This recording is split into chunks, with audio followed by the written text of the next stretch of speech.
on the corner of 25 West Main Street in downtown Vermilion. The Spot, Winnie Mays, is proud to support programming on Coyote News. The Spot, Winnie Mays, providing salon and spa services for men, women, and children. Coming up on Coyote News, sustainability efforts around Vermilion. Plus, a look at preparations for the upcoming Ruby Ball. Coyote News starts right now.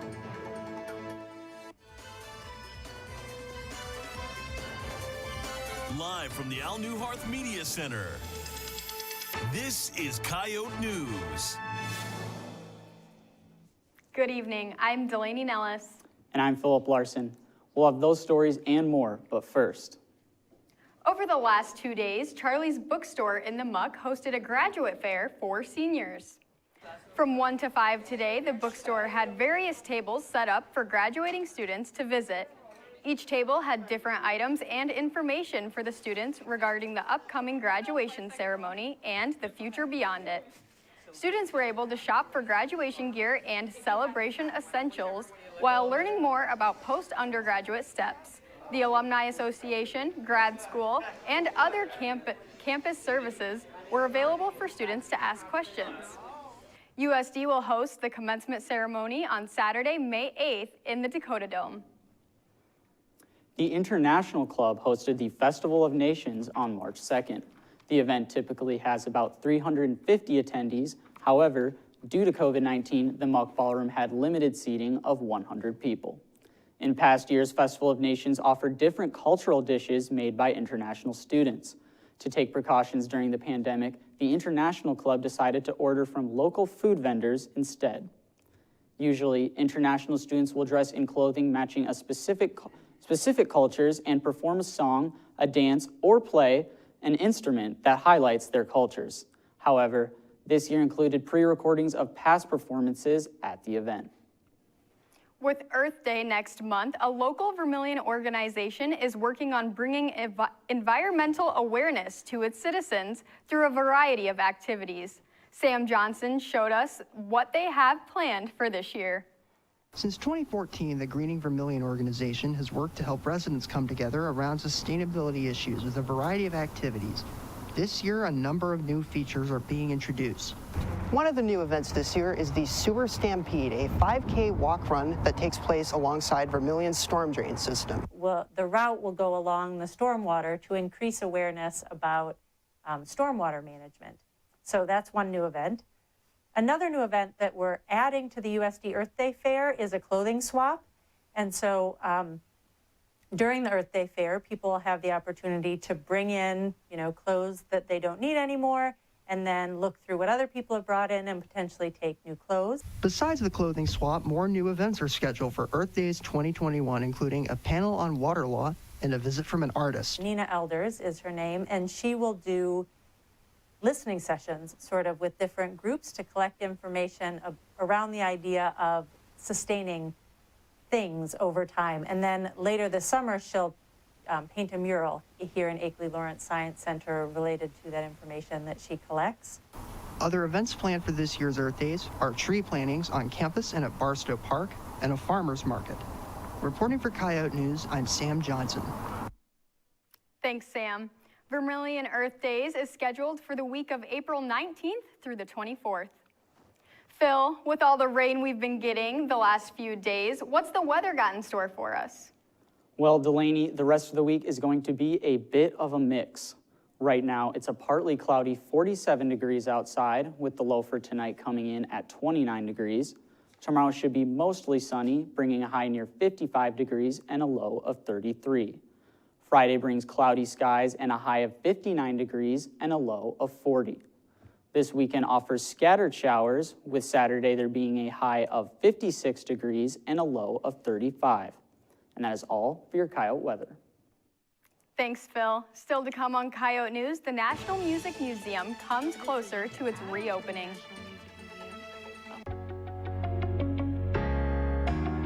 The media and journalism department has opened my eyes to a world of new careers and occupations that I never knew were possible. I'm an M&J major because I wanted to be a part of something that is important, and whether we realize it or not, media and journalism is around us every single day. The media and journalism department has allowed me to gain pretty hands-on experience and jump right into student media activities.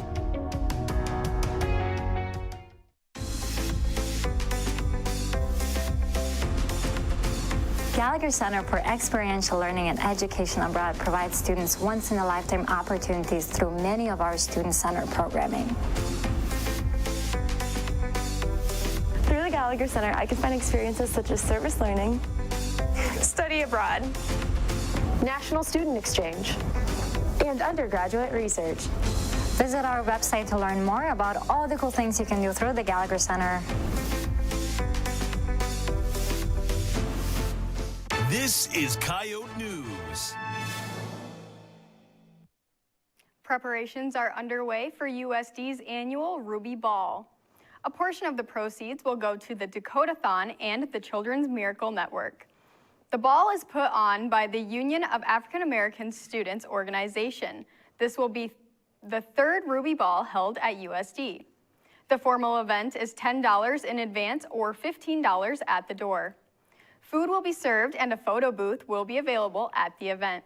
The doors will be open at 7:30. An annual on-campus competition held by the Beacom School of Business showcases which team of students has the passion for changing the world. The Holt Prize competition is open to all USD students with teams of 3 to 4. Peyton Riz is part of the Threads of Green team who won the 2020 competition with their Thrifting Shop app. The Holt Prize is all about creating businesses that have a really great impact on people and the planet. So the challenge this past year was to create a sustainable business that impacts the planet positively with every dollar earned. So ours kind of aligned with that.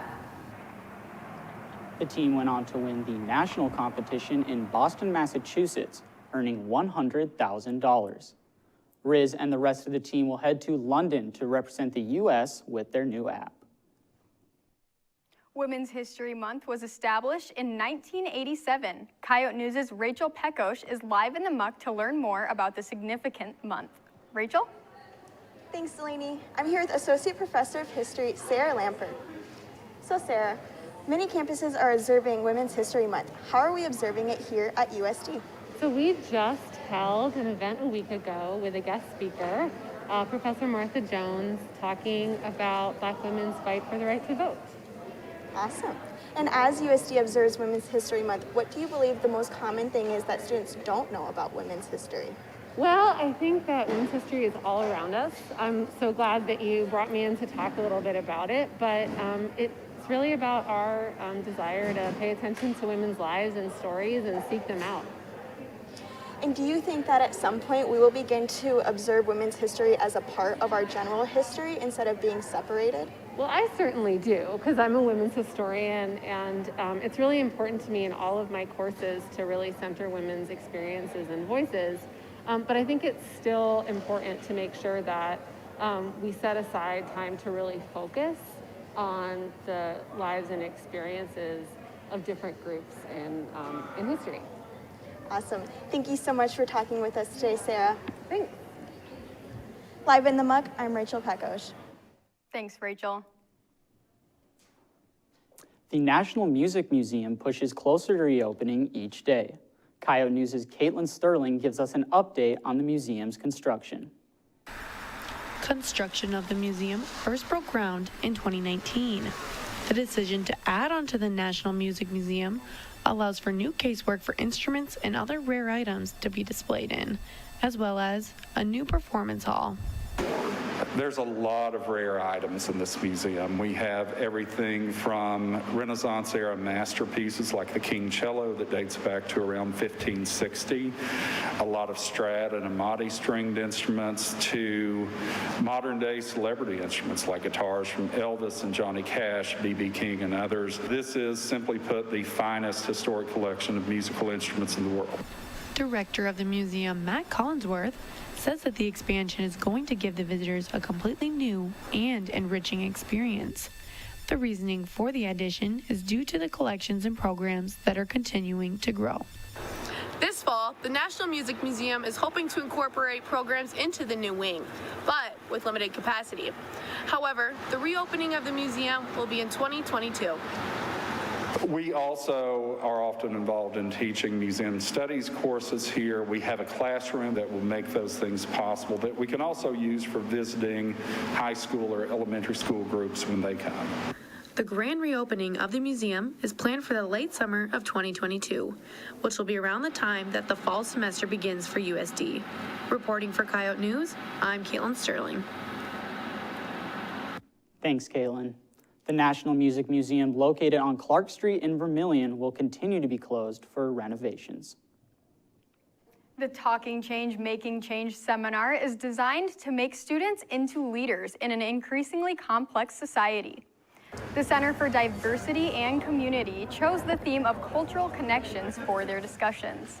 The CDC's Cassidy Gearson says the program is 5 weeks long. And they'll talk about what they want done at USD, that they would like a change implemented. Then the second 2 weeks is making change. So we've been coming together and we've been discussing what we can do to actually make the change. Who can we talk to? What do we need to do to get something moving? The Talking Change, Making Change seminar has their final gathering April 1st at 5 in the evening at the Muck Pit.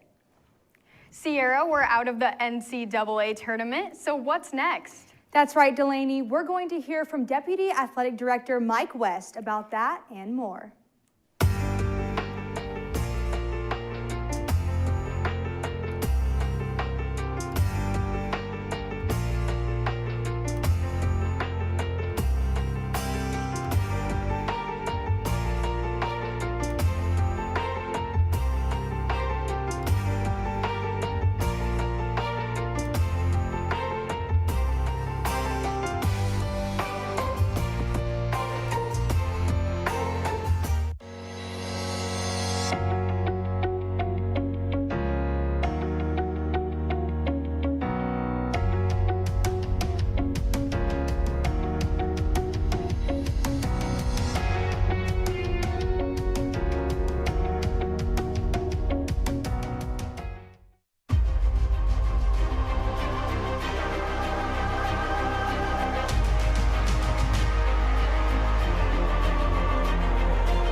This is Coyote News. Welcome back. I'm Sierra Prue. Coyote Athletics has yet to announce which women's basketball seniors are recommitted to play another year for the Yotes. Judging by the post-game conferences, it's likely that many are staying. On Monday night, the team hit the court for the first round of the NCAA tournament against the Oregon Ducks. Seniors Hannah Shervin, Chloe Lamb, and Liv Korngable led the Yotes through a low-scoring first half. In the first quarter, Oregon tallied 25 points to USD's 8. Second quarter, the Coyote defense held more ground, only allowing the Ducks an additional 9, but an equal drive from Oregon kept the Coyotes earning 1 point. Returning to the court for the second half, South Dakota put up 20 points in the third quarter compared to Oregon's 16, then matched that action in the fourth quarter with 18 points compared to Oregon's 17. The first half setback ended up being too much. With a final score of 67-47, the Coyote season came to an end. If you had a bracket in the NCAA tournament, it's likely broken by now. The many upsets include the Summit League's own Oral Roberts, who have made it to the Sweet 16. Coyote News' Rachel Peckosh is live in the Muck to learn more about USD's own participation in the postseason tournament and what it means to have the Summit League represented. Rachel? Thanks, Sierra. I'm here with Deputy Athletic Director Mike West. So, Mike, what does it mean for the Summit League to be represented in the NCAA this year? Well, obviously, we were thrilled to have 2 women's teams in again, And then the run on the men's side for Oral Roberts, and hopefully it's not finished, but that represents so well, and it shows people around the country how good the Summit League basketball is on both sides. And, you know, it's funny, a lot of people don't know, but Oral Roberts was 4th in our league. Right. And representing USD for the 3rd time as a Division I school, how have the Coyote women's basketball impressed you and impacted USD athletics? You know, it was a great year for both squads, and they both performed incredibly well. And we're very proud of what both of our basketball teams accomplished this year. And what has been one driven goal for you to make the athletic department better for students specifically? I think the biggest thing is involving the students. I think our #1 goal is to get them to the game and to make them not only have them at the game, but make them a part of the game, and to have them impact the game through cheering, making noise, intimidating the other team. That is our #1 priority. And USD has experienced 10 losses recently in various sports. We do have 3 more football games coming up, but we're recovering from a 3-game losing streak. What do you think it will take the Coyote football team to win this next game? Well, I think #1, we have to keep in mind that this is the toughest football conference in the country for our level. I mean, Missouri Valley Conference football is as good as it gets at the FCS level. And we're very proud of our team. I think the first win against a ranked team, and then to go up 5 days later and take on North Dakota, who is playing incredibly well this year, and really be in that game the whole time. Obviously, we'd like to have last week back, but I think our football players are poised and our coaches are poised for success for the next couple weeks. Thank you so much for speaking with us today, Mike. Live in the Muck, I'm Rachel Peckosh. Thanks, Rachel. Over the weekend, Youngstown State Penguins picked up their first win of the season, defeating USD 28-10. A team that didn't have a sack all season totaled 5 against the Yotes. Quarterback Carson Camp threw for 214 yards on 21 of 30 passing. At the half, the Penguins led 11-3. 2 turnovers by Youngstown in the 3rd quarter turned into 10 points, and the Coyotes then trailed 21-3. USD redshirt freshman Travis Thies added a 4th quarter touchdown run for the Coyotes. Youngstown State ran out the clock and held on to the win from there. The team is preparing for action this Saturday in the Dakota Dome against North Dakota State with kickoff at 1. This weekend, USD went head-to-head with the Kansas City Roos in 2 5-set home games. They battled for the top spot in the Summit League. The Coyotes fell to the Roos in Friday's match after they lost the first set 22-25. They took set 2 and 3, but lost their momentum in the last 2 sets. On Saturday, Kansas City once again came back from a 2-1 set deficit, winning the match and pushing USD to 3rd place in the league. Despite the tough loss in the second match, sophomore Elizabeth Junkie got a career-high 23 digs, and sophomore Madison Harms walked away with also a career high of 14 kills. USD will close the regular season by playing at Western Illinois this Friday and Saturday. USD's men's golf team completed their 3rd tournament of the season. As a team, the Yotes finished in 13th place with a score of 890. Senior Matt Tolan had a personal score of 214, which landed him in 8th. He is the 2nd Coyote this season to place inside the top 10 in a tournament. They will return to Missouri on April 5th and 6th for the Tiger Invitational. That's all for your Coyote sports. Coming up on Coyote News, students told us how Zoom etiquette should be. Okay, that's my guess. Lately, you might have seen one of these red stands around campus and wondered, hey, what's the volant? Well, actually, it's pronounced the volant. We've served as the student's voice since 1887. We capture the moments and the stories that matter and bring them to you for free on both digital and print platforms. News, verb, sports, opinion. It's important to you, it's important to us, because, well, we're one and the same. We're the Volant.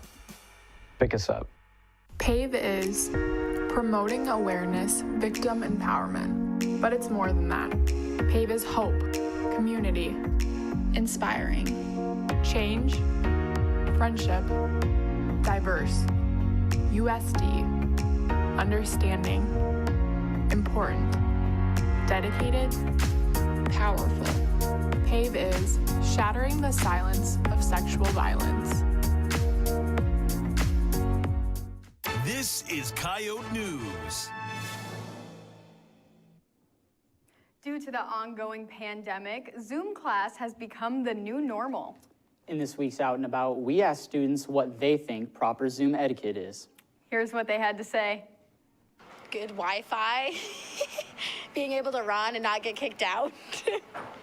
Having your camera on so it shows your focus and you're not distracted by something else, and keeping your microphone off so it doesn't cause distractions for others. Is it like a good behavior in Zoom?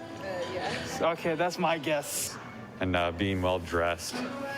I would say that would be some proper Zoom etiquette, and putting appropriate stuff into the comments. Much the same as in person, being on time to it, interacting, keeping your camera on. Dress appropriately.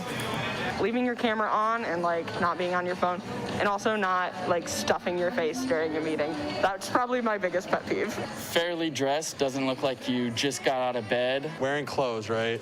That's a thing I see a lot, actually.